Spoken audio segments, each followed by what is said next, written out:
tubuh manusia itu pertama dibagi menjadi dua. Tubuh manusia pertama dibagi dulu menjadi dua. Garisnya, ingat tadi saya sebutkan ada 114 garis.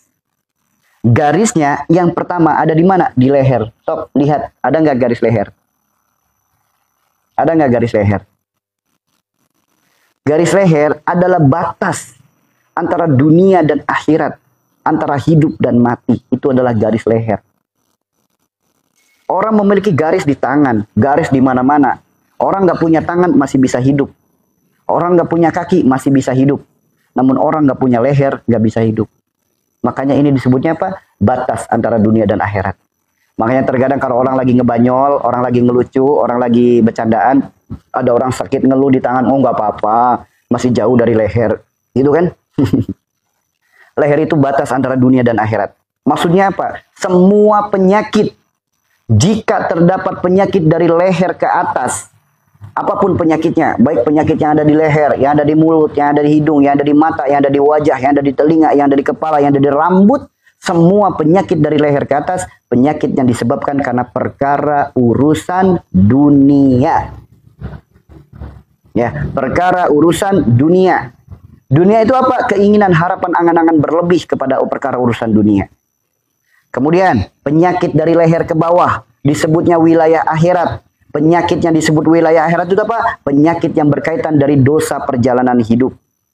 Baik itu penyakit yang ada di leher itu sendiri, yang ada di dada, yang ada di perut, yang ada di tangan, yang ada di kemaluan, yang ada di kaki, semua disebabkan dari dosa perjalanan hidup. Semua. Kemudian tubuh kita dibagi lagi menjadi dua. Ini ada garisnya. Ada garisnya. Sebelah kanan dan sebelah kiri. Semua penyakit yang ada di organ tubuh sebelah kanan, baik dari ujung rambut, mata, telinga, mulut, wajah, tangan, semua sampai ke kaki, sebelah kanan disebutnya hablum minannas rahmatan lil alamin. Penyebabnya adalah rusaknya hubungan kita dengan manusia dan alam semesta. Manusia dan alam semesta itu sebelah kanan. Jika ada penyakit bagian tubuh sebelah kiri, dari ujung rambut sampai ujung kaki sebelah kiri, disebutnya hablum minallah. Penyakitnya disebabkan karena hubungan kita dengan Allah. Untuk mempermudah, saya akan memberi contoh. Contoh yang paling mudah. Salah satu contohnya adalah penyakit stroke. Secara medis, penyakit stroke itu karena adanya sumbatan di saraf otak. Jika sumbatannya di otak kiri, maka akan terjadi penyakit stroke di organ tubuh sebelah kanan. Jika sumbatannya pada otak sebelah kanan, maka akan terjadi stroke pada organ tubuh sebelah kiri. Pelajaran kelas 4 SD, otak kanan menggerakkan organ tubuh sebelah kiri, otak kiri menggerakkan organ tubuh sebelah kanan. Stroke itu apa? Stroke itu tangan dan kaki berkurang fungsi. Tangan dan kaki bahkan ada yang sampai lumpuh. Itulah stroke. Tangan dan kaki disebutnya apa? Wilayah di bawah leher, wilayah akhirat. Sebelah kanan disebutnya apa? Hablum minannas rahmatan lil alamin. Orang, perkara akhirat yang berhubungan dengan manusia, perkara apa itu? Orang ketika memiliki masalah, kemudian dari masalah itu menjadikan permusuhan. Permusuhan itu menjadikan retaknya silaturahim, bahkan putusnya silaturahim. Siap-siaplah terkena stroke sebelah kanan. Bagi teman-teman yang memiliki stroke sebelah kanan, yuk segera renungkan. Dengan siapa Anda memiliki dendam, dengan siapa Anda memutus silaturahim. Baik itu dengan orang tua, dengan mertua, dengan mantan, dengan anak, dengan keluarga, dengan saudara, dengan kerabat, tetangga, paman, bibi, uwa, sahabat. Yuk renungkan. Renungkan itu. Renungkan. Ini stroke sebelah kanan. Dari mana penyebabnya? Rusaknya silaturahim. Yuk teman-teman, sambil teman-teman mendengarkan, yuk dibantu untuk tap-tapnya. Supaya ini semakin meluas, semakin banyak yang tercerahkan, semakin banyak yang paham, semakin banyak yang tersadarkan. Yuk dibantu semuanya untuk tap-tap layarnya. Ya. Stroke sebelah kanan berawal dari apa? Rusaknya silaturahim. Apa sih penyebab silaturahim itu rusak? Lihat, penyebabnya adalah sumbatan pada otak sebelah kiri. Barakallah, barakallah saudaraku. Penyebabnya adalah otak sebelah kiri. Adanya sumbatan pada otak sebelah kiri. Otak sebelah kiri itu wilayah mana? Otak itu di atas leher disebutnya dunia. Sebelah kiri itu apa? Hablum minallah. Perkara dunia yang hubungannya dengan Allah. Perkara apa itu? Rizki, jodoh, mati. Orang yang berebut rizki menjadikan silaturahimnya rusak. Nah, stroke. Orang yang berebut perkara jodoh nih, perkara jodoh. cemburu dan lain sebagainya. Intinya perkara jodoh dah. Entah jodoh itu untuk dirinya, untuk anaknya, untuk siapapun. Gara-gara jodoh silaturahim jadi rusak, setruk sebelah kanan. Nah, ini perkara mati lagi nih. Apa sih perkara mati? Orang yang suka mencumpah serapah. Semoga matinya sulit, semoga ini nih. Nah, sumpah serapah menyumpahkan kematian bagi orang yang menyakiti dirinya, yang ia kecewakan. Siap-siap setruk sebelah kanan. Siap-siap. Sob, teman-teman yang sudah terkena setruk sebelah kanan, apa yang disampaikan, renungkan. Bagi teman-teman yang tidak terkena setruk sebelah kanan, jadikan ini ilmu. Jadikan ini ilmu. Bagi teman-teman yang sedang mengalami setruk sebelah kanan, barokallah, barokallah. Bagi teman-teman yang sedang mengalami setruk sebelah kanan, yuk jadikan ilmu. Ya, ini setruk sebelah kanan. Bagaimana jika setruknya sebelah kiri? Setruk sebelah kiri itu apa? Tangan dan kaki berkurang fungsi. Bahkan tangan dan kaki ada yang sampai lumpuh. Tangan dan kaki wilayah di bawah leher disebutnya wilayah akhirat. Sebelah kiri disebutnya hablum minallah. Perkara akhirat yang ada hubungannya dengan Allah. Perkara apa itu? Perkara perjalanan hidup yang merusak hubungan kita dengan Allah.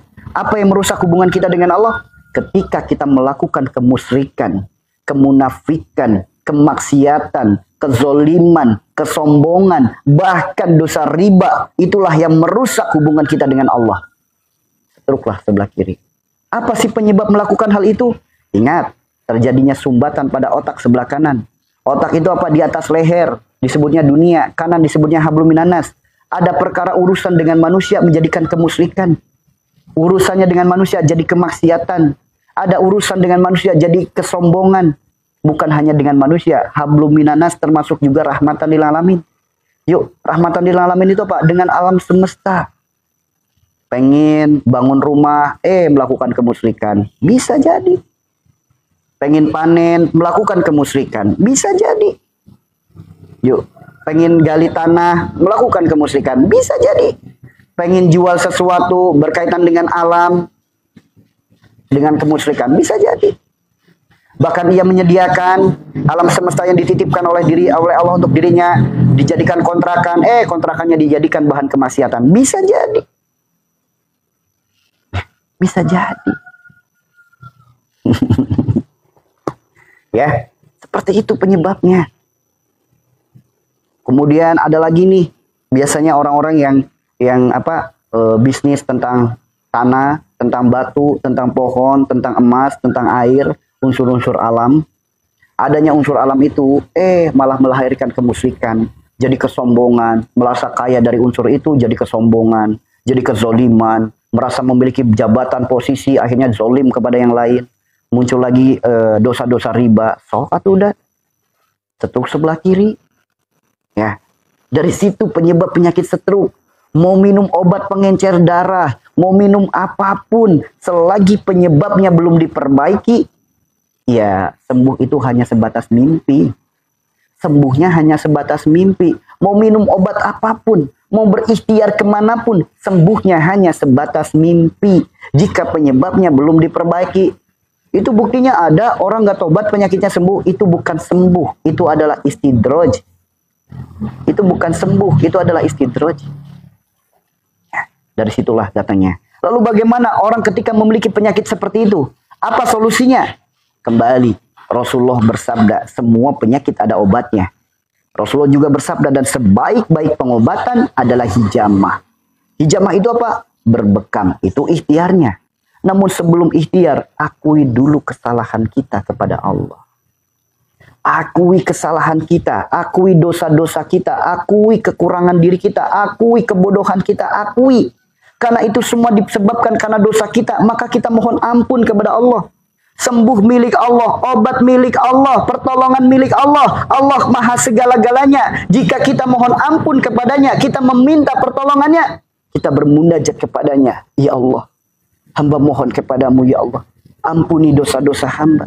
Ampuni dosa segala penyebab penyakit dalam tubuh hamba. Ampuni ya Allah. Engkaulah Rabb yang maha menyembuhkan. Engkaulah Rabb yang maha memberikan pertolongan. Hamba mohon kepadamu ya Allah. Bimbinglah hamba ya Allah. Untuk mendapatkan jalan sembuh yang berkah. Yang kau ridhoi. Yang kau rahmati. Ketika sifat, sikap, perilaku, perbuatan kita perbaiki. kemudian kita bermunajat memohon seperti itu kepada Allah, Allah akan bimbing langkah kaki kita. Andaikan sembuhnya harus lewat obat, andaikan sembuhnya harus lewat dokter, andaikan sembuhnya harus lewat rumah sakit, pasti Allah akan pertemukan dengan yang terbaik. Andaikan sembuhnya harus lewat Pak Ustadz, lewat Pak Kiai, lewat tabib, lewat herbal, lewat terapi, pasti Allah akan pertemukan dengan yang terbaik. Pasti akan dipertemukan dengan yang terbaik. Karena bagi Allah tidak ada yang mustahil. Satu butir nasi, jika Allah sudah menghendaki sembuh, bisa jadi obat. Seteguk air, jika Allah menghendaki sembuh, bisa jadi obat. Obat itu milik Allah. Jangan ikut campur dengan sesuatu yang sudah Allah atur. Tugas kita saat ini, perbaiki penyebabnya, istiqomahlah dalam kebaikan. Itulah solusinya. Ya. Kalau kita nggak memperbaiki penyebabnya, gimana mau sembuh? Gimana mau sembuh atau tidak? Ya. Gambarannya gini teman-teman. Tubuh kita itu ibarat kata sebuah rumah. Ketika di dalam rumah ada sepotong daging, akhirnya daging itu diabaikan, akhirnya jadi bangkai. Jika ada bangkai, otomatis datang lalat. Lalat ini adalah gambaran penyakit. Kalau kita hanya sibuk ngusir lalatnya, bangkainya masih ada, maka lalat itu akan kembali lagi, kembali lagi, kembali lagi. Kemudian kita usir lalatnya. Lalatnya di apa? Rumah kita dipagerin, minta tolong orang lain, suruh dipagerin katanya. Biar lalatnya nggak masuk. Sehebat apapun kita magerin rumah kita, selagi bangkainya masih ada, lalat akan tetap bisa masuk. Kemudian kita cari orang yang lebih pintar lagi, katakanlah. Rumah kita bukan lagi dipagerin, di beton, 7 lapis katakanlah. Sehingga lalat nggak bisa masuk. Nanti penyakitnya bukan lagi lalat. Penyakitnya adalah belatung yang muncul dari bangkainya. Begitupun penyakit dalam tubuh kita. Kalau kita hanya ngusir sakitnya, penyebabnya nggak diperbaiki, yang ada hanya buang waktu, buang tenaga, buang pikiran, buang biaya. Kalaupun kita berikhtiar ke orang pinter yang seakan-akan sembuh, itu bukanlah sembuh. Penyakitnya bukan lagi lalat, penyakitnya adalah belatung dari dalam hati. Apa itu belatung dalam hati? Kemusyrikan.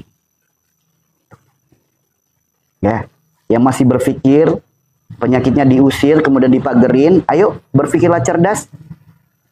Yang masih beranggapan orang sakit bisa dipagerin, penyakitnya bisa dipindah ke kelapa, penyakitnya bisa dipindah ke kambing. Ayo berpikirlah cerdas. Berpikirlah cerdas. Bagaimana mungkin bangkai yang masih ada di dalam rumah, masalah selesai? Gak akan. Maka tugas kita saat ini adalah ambil bangkainya, kubur bangkainya, bersihkan bekasnya, wangikan bekasnya, tanpa kita suruh lalat itu pergi. Lalat itu akan pergi dengan sendirinya atas izin Allah. Itulah langkah kita dalam menjemput sembuh. Jangan difokuskan mengusir lalatnya. Pikirkan bangkainya yang masih ada. Apa itu bangkai? Bangkai adalah segumpal daging. Rasulullah bersabda, jika segumpal daging ini baik, semuanya akan ikut baik. Jika segumpal daging ini buruk, yang lain pun akan ikut buruk. Apa itu segumpal daging? Segumpal daging adalah hati. Karena hati adalah perantara hubungan kita dengan Allah. Hati adalah satu-satunya alat komunikasi kita dengan Allah. Orang ketika hatinya buruk, maka akan muncul keburukan yang lain. Namun orang ketika hatinya baik, yuk bersiap-siaplah, Anda akan selamat bahagia dunia akhirat. Itu teman-teman. Ya. Jadi dari situlah datangnya penyakit. Penyakit tidak ada yang kebetulan. Oh, penyakit saya kebetulan kemarin kecelakaan. Penyakit saya gara-gara kepleset. Penyakit saya gara-gara jatuh. Penyakit saya gara-gara ketiban kelapa. Gak ada sesuatu yang kebetulan dalam hidup kita. Bahkan jangankan penyakit, daun yang jatuh dari tangkainya saja sudah Allah tuliskan. Sudah Allah maksudkan, sudah Allah gariskan.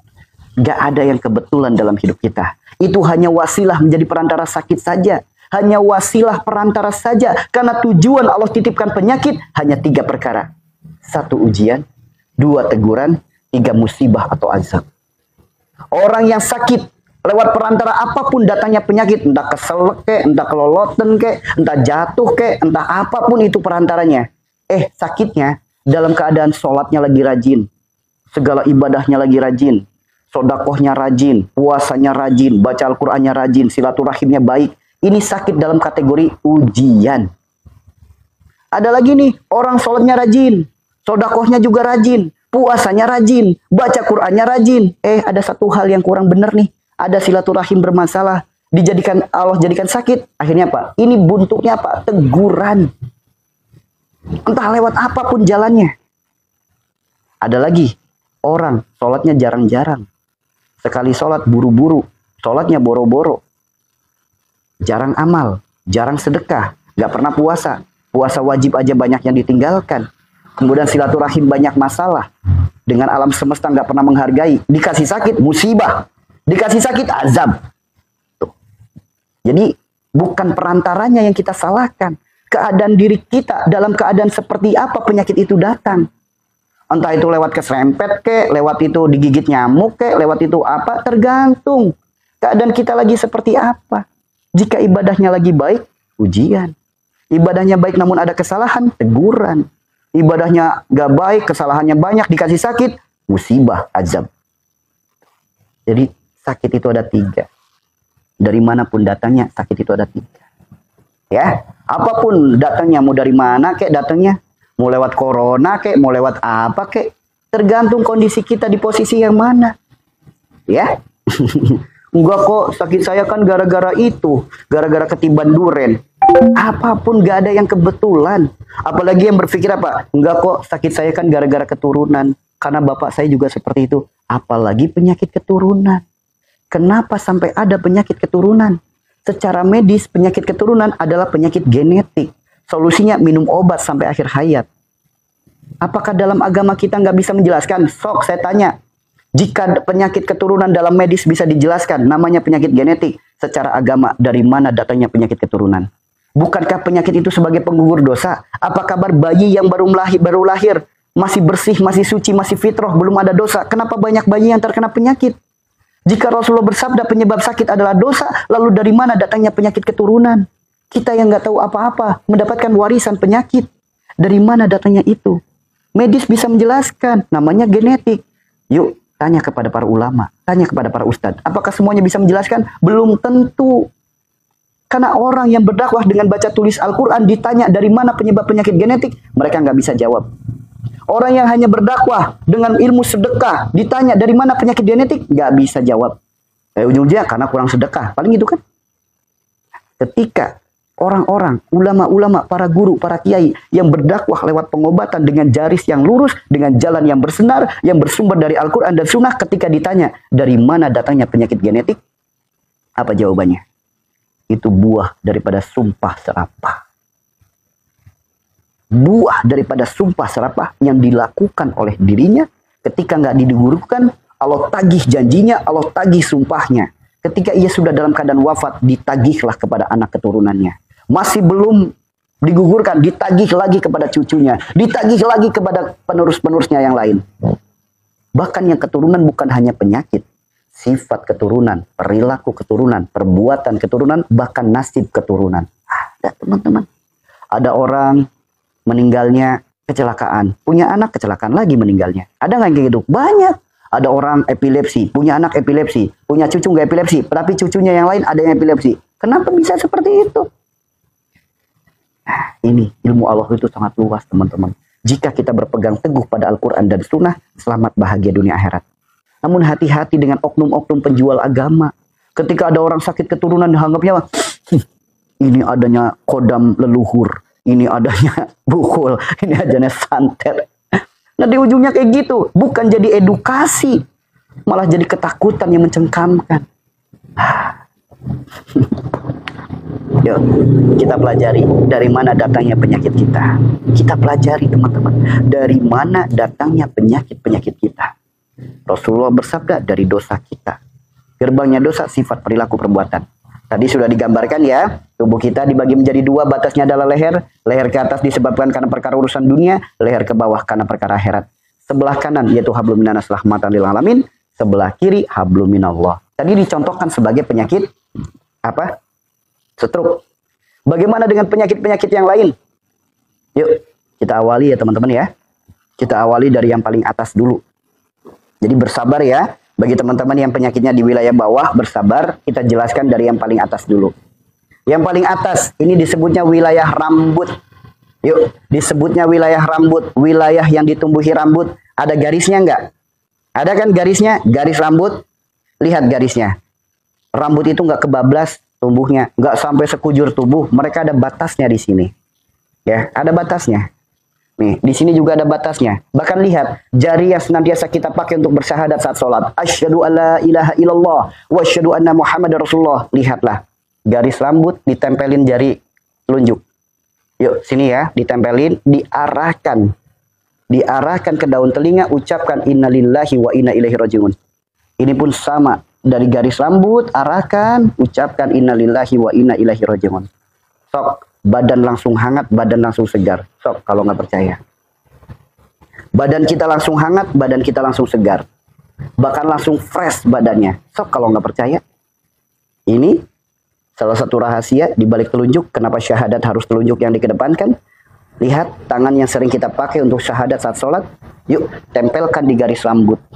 Garis rambut nih ya, dari belakang, kalau dari belakang kejauhan. Dari sini aja nih. Ya, ini ada garis rambut nih. Batas antara kulit dan rambut, tempelin pakai jari telunjuk. Arahkan, ikutin garis. Arahkan, ucapkan innalillahi wa inna ilaihi rajiun. Tarik daun telinga. Di sini kan ada itu ya, ngejendol sedikit sini ya. Tarik innalillahi wa inna ilaihi rajiun. Nah, ini pun sama. Tekan garis rambutnya, ucapkan innalillahi wa inna ilaihi rajiun. Yuk, seger nggak badannya? Fresh nggak langsung badannya? So, tangannya langsung dipegang. Keluar keringat nggak? So, enak nggak badannya? Keluar keringet nggak? Sederhana sekali teman-teman. Ini baru rahasia yang paling, rahasia yang sangat sederhana. Masih banyak rahasia-rahasia yang lain dalam organ dalam tubuh kita. Rambut, wilayah yang ditumbuhi rambut disebutnya wilayah Nabi Daud. Silakan yang mau dicatat. Wilayah yang ditumbuhi rambut disebutnya wilayah Nabi Daud. Apapun penyakit yang ada di wilayah rambut, baik itu saraf otak, baik itu kanker otak, tumor otak, rambut rontok, ketombe, kutu rambut, kemudian sakit kepala, migrain, vertigo, dan lain sebagainya. Wilayah yang ditumbuhi rambut, semua penyakit, ya, semua penyakit yang ada di wilayah rambut, disebutnya wilayah Nabi Daud. Lihat kisah Nabi Daud yang ada di Al-Quran. Apa kisah Nabi Daud yang ada di Al-Quran? Nabi Daud menghadapi kaum yang keras kepala dan kaum yang besar kepala. Orang ketika memiliki sifat keras kepala, orang memiliki sifat besar kepala, maka jangan kaget jika muncul penyakit-penyakit yang disebutkan tadi. Jangan kaget. So, orang yang suka sakit kepala, punya sifat keras kepala enggak? Tadi ya, stroke penyebabnya adanya sumbatan di otak kepala. Saya tanya, orang yang stroke pada keras kepala enggak? Saya tanya, orang yang stroke pada keras kepala enggak? Pada ngeyel enggak? Sok aduh. Lihat, dari mana lagi penyebabnya? Besar kepala. Apa itu besar kepala? Sombong, keakuan yang tinggi. Dari situlah datangnya penyakit-penyakit yang ada di wilayah rambut.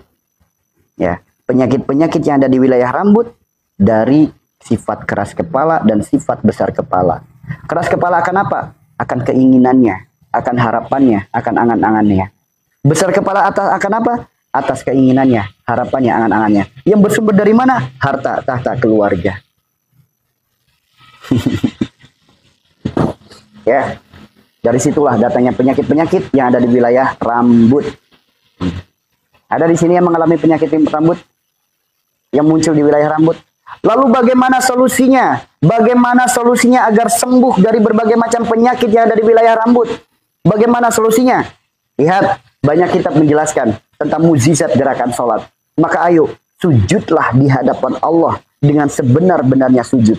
Lepaskan sifat keras kepalanya, lepaskan sifat besar kepalanya, lepaskan ngeyelnya, lepaskan kesombongannya. Merendahlah di hadapan Allah, akui kelemahan kita, akui kekurangan kita, dan menyembahlah dengan semurni-murninya.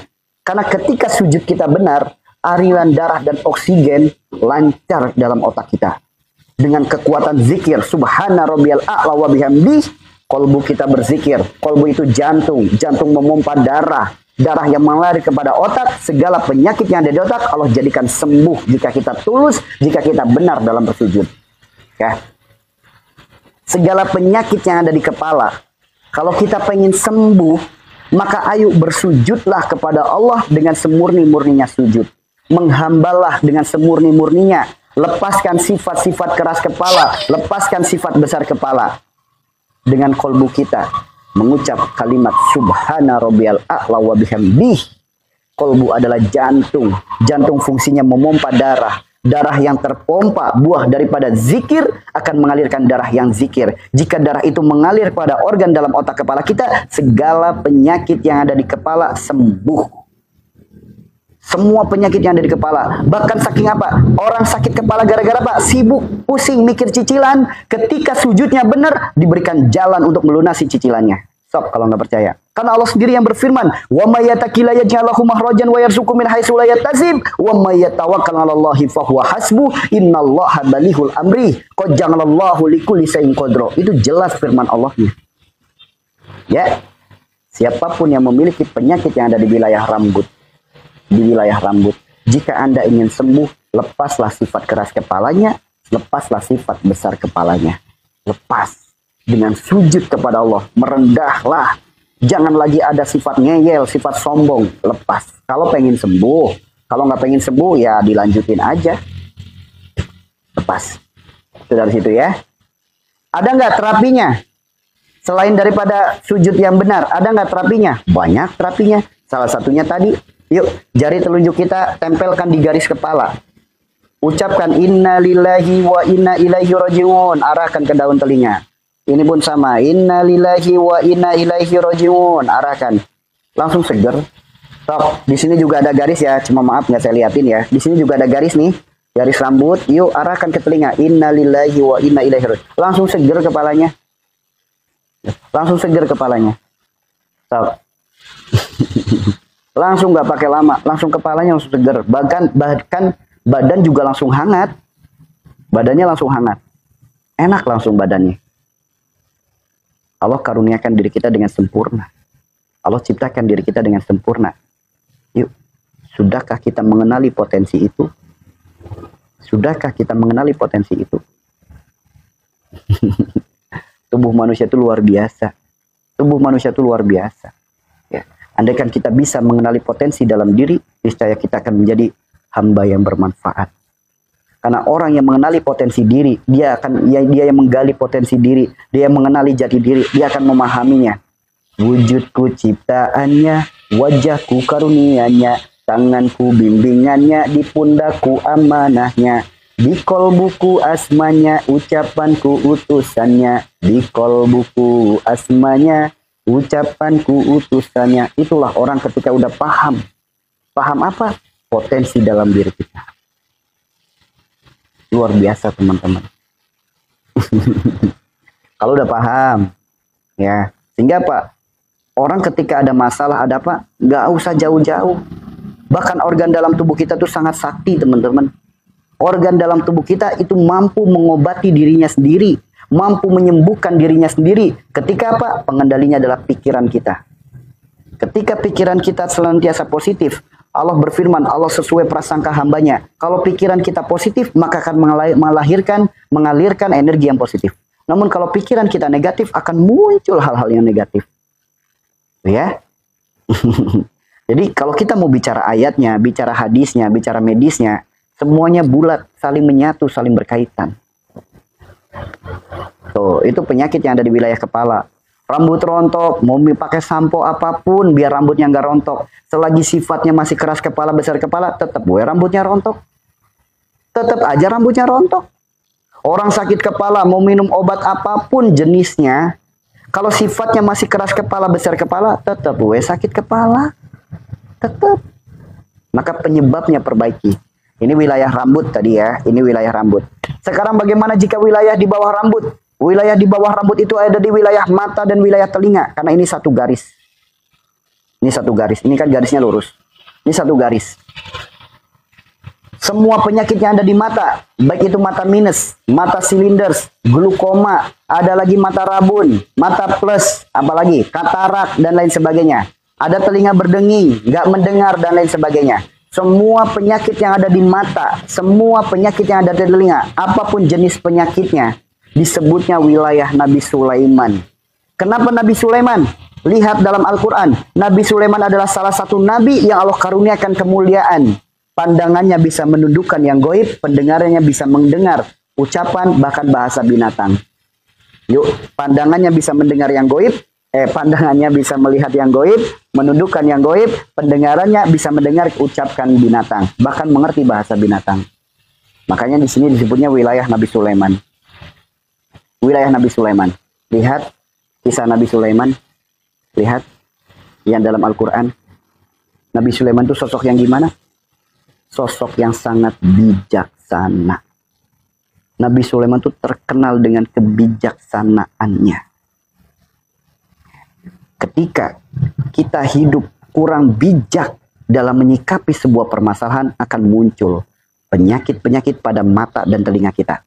Melihat sesuatu, sudut pandang kita melihat sesuatu, kemudian melahirkan diri kita tidak bijak, akan muncul penyakit pada mata. Mendengar kabar, mendengar sesuatu, kurang bijak dalam menyikapi, akan menjadi penyakit-penyakit pada telinga. Mata dipakai untuk kebaikan, mata sering dipakai untuk kemaksiatan, kurang bijak kita dalam memakainya, akan menjadi penyakit pada mata dan telinga. Ya, dari situlah penyebabnya. Bukan hanya perkara itu, ketika pandangan kita pakai untuk apa? Menundukkan, untuk melakukan hal-hal menundukkan demi nafsu kita. Sehingga mata ini bermain mata, mengedipkan salah satu. Orang bermain mata namanya apa? Licik. Orang-orang ketika memiliki sifat yang licik, akan muncul penyakit pada mata dan telinganya. Licik. Sob, koruptor pada licik enggak? Licik kan? Gimana apa kabar matanya? Bermasalah semuanya. Koruptor. Lihat. Bukan hanya itu. Apalagi ketika pandangannya untuk menundukkan dengan harapan orang memujinya. Maaf, ini hanya contoh saja ya. Ada seorang artis. Wajahnya ganteng. Suaranya bagus. Ketika nyanyi, kalian luar biasa. Gimana kalau nyanyi matanya disipit-sipitin? Wanita mana yang lemah imannya yang gak klepek-klepek melihatnya? So. Wanita mana yang lemah imannya yang gak klepek-klepek melihatnya? Ya, lihat mata itu disebutnya apa? Mata jahat. Ciri-ciri dari Yajud dan Majud memiliki mata yang sipit. Mata yang sipit itu bukan bentuk mata yang sipit, bukan. Kalau bentuk mata yang sipit, semua orang suujon sama orang Cina. Sehingga ada pun ulama yang suujon kepada orang Cina. Itu bukan bentuk mata yang sipit. Mata sipit adalah mata yang jahat. Orang ketika senantiasa memiliki rencana-rencana busuk, rencana-rencana tidak baik. Sebagaimana lihat para sinetron, artis-artisnya, lihat para pemain-pemainnya. Ketika mereka yang berperan sebagai peran antagonis, bagaimana mereka ketika ingin melaksanakan kejahatannya. Tunggu saja pembalasanku. Gimana matanya? Disipit-sipitin. Simbol dari mata jahat. Orang ketika memiliki rencana busuk, memiliki rencana jahat, memiliki prasangka buruk, kurang bijak dalam menyikapi, akan muncul penyakit-penyakit pada mata dan telinga. Ya, dari situlah datanya penyakit mata dan telinga. Entah itu sarafnya yang putus lah, entah itu minus, pilindris. Apakah dengan pakai kacamata sembuh? Apa dengan pakai tetes mata sembuh? Apakah dengan obat mata sembuh? Enggak, teman-teman. Jika ingin sembuh, kembali sujudlah kepada Allah. Bagaimana sujudnya? Yang Rasulullah ajarkan, buka mata ketika sujud. Karena apa yang kita lihat di tempat sujud, baik itu sejadah, baik itu lantai, jika kita fokus melihatnya saat kita sujud, subhana rabbiyal a'la wa bihamdi. Lihat kornea kita yang hitam-hitam akan membesar dan mengecil. Membesar dan mengecil ini disebutnya refresh. Dia sedang memperbaiki dirinya. Jika ada hal-hal yang rusak, saraf-saraf yang bermasalah, akan kembali ke refresh, kembali ke normalnya. Maka ketika lagi sujud, jangan pejamkan mata. Ketika sujud, bukalah mata dan fokuslah dengan apa yang kita lihat. Apa fokusnya? Hati kita fokus. Allah yang kita tuju, pandangan kita fokus melihat satu titik yang kita lihat. Ya, melihat satu titik yang kita lihat, hati kita fokus hanya kepada Allah, sujudnya benar, matanya sembuh. Bahkan Rasulullah juga mengajarkan sesuatu yang sangat sederhana. Bagaimana cara ngobatin penyakit mata yang paling mudah? Sangat mudah sekali teman-teman. Ini semua reaksi alam tubuh yang Allah karuniakan kepada diri kita dengan cara yang sangat gratis. Apa namanya? Nguap. Teman-teman sering nguap? Sering kan? Lihat bagaimana cara Rasulullah nguap. Rasulullah ketika nguap, mingkem. Tutup mulutnya. Maka teman-teman mulai sekarang, yuk usahakan setiap nguap, tutup mulutnya. Kenapa tutup mulut? Nanti akan muncul angin lewat hidung. Segala penyakit-penyakit yang ada di hidung, insya Allah sembuh. Kemudian ketika nguap, lihat ketika mata mulut ditutup akan keluar air mata. Pegang air mata yang keluar saat nguap. Dia berbentuk pasir, teman-teman. Ketika air mata yang keluar saat nguap itu kita pegang, itu seperti ada pasir-pasirnya. Ketika air mata itu karena kesedihan, itu rasanya lengket. Ketika air mata itu keluar karena sebagai bentuk cinta dan rindu kita kepada Allah dan Rasulullah, air mata itu keluar karena ingat dengan dosa-dosa, pegang. Air matanya licin. Air matanya jenisnya banyak. Dan air mata adalah satu-satunya sesuatu yang keluar dari dalam tubuh yang tidak bau. Semua yang keluar dari tubuh kita, semuanya bau. Hanya satu air mata. Semua bau. So, semua kotoran yang keluar dari tubuh kita, baik lewat kulit, baik lewat mata, baik lewat hidung, lewat telinga, lewat mulut, lewat manapun. Semua yang keluar dari tubuh kita semuanya bau, kecuali satu, yaitu air mata. Yuk, makanya kalau nguap ditutup mulutnya. Nanti airnya keluar. Kalau nggak percaya pegang airnya, dia kasar, seperti ada pasir-pasirnya. Karena ketika lagi nguap ditutup, nanti angin dari telinga keluar. Klik, klik, klik. Dari mana datangnya angin? Orang ketika nguap terlalu lebar, seperti buaya darat. Nguap. Rasulullah menyampaikan, setan akan masuk lewat mulut-mulutnya. Sehingga Pak, bunyi klik. Bunyi klik dalam telinga. Pernah teman-teman ketika lagi nguap, sampai bunyi klik telinganya? Ingat, bunyi klik itulah tanda angin masuk dan terkunci. Ketika angin sudah masuk ke telinga dan terkunci, akan muncul penyakit, salah satunya vertigo. Jika teman-teman tidak percaya, silakan tanya Pak Dokter. Pak Dokter, apa benar salah satu penyebab penyakit vertigo adalah adanya sumbatan angin pada telinga? Sok kalau nggak percaya. Dari mana datangnya angin tersumbat? Nguapnya nggak ngikutin Rasulullah. Nguapnya kayak buaya darat. Nguap, lebar banget. Sampai bunyi klik. Apalagi sampai bunyi. Apa bedanya sama binatang? Nguap sampai bunyi. Wah. Lah apa bedanya sama binatang? Itu udah wajar kalau setan pada masuk. Sampai bunyi klik telinganya. Nanti muncul vertigo, telinga berdenging, budak dan lain sebagainya. Muncul kayak gitu. Kenapa? Nggak mau menerima nasihat dari Rasulullah.